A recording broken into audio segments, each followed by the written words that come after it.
Continue with the tear down of this 4.3 liter V6. We have now started draining the oil, actually draining the water with some oil in it.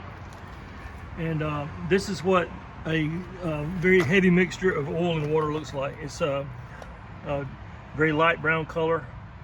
It has the consistency of pancake batter.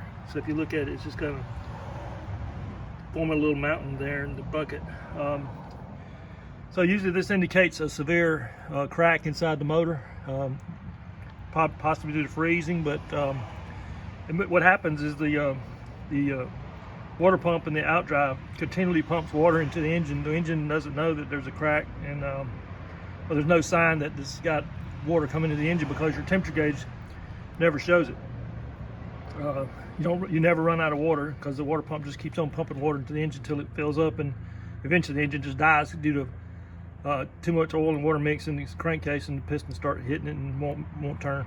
So it's probably going to be, this bucket is probably about 2 gallons if I had to guess, and I have a hunch there's going to be at least 4 gallons of this stuff coming out of this engine, 4 or 5 gallons. So we've got a couple of 5-gallon buckets standing by to catch what comes out of this engine. So we're going to let it sit here and drain. It's probably going to take 3 hours to drain all the oil out, and we'll see what happens.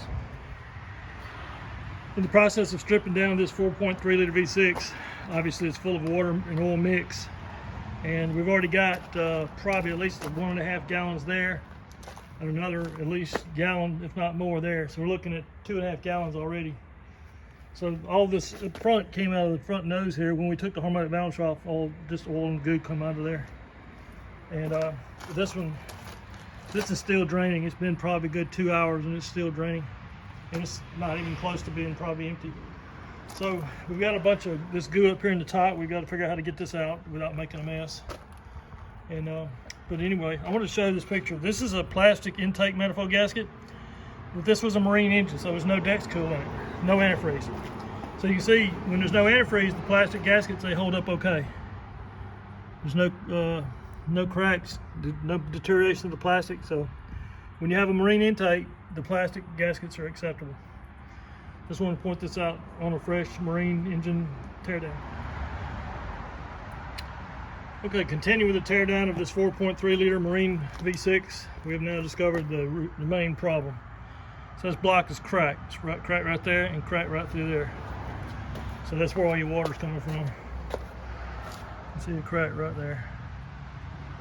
This is freeze cracking. This is cracking caused by freezing. So there you go. So that's what's wrong with this engine. The block's now trash. The block is no good. So we're going to continue to tear it down to get to the crankshaft and the piston rods. The pistons won't be reused, but the crankshaft might be salvageable, and the piston. Thanks for watching, and if this video is helpful to you, please subscribe to my channel.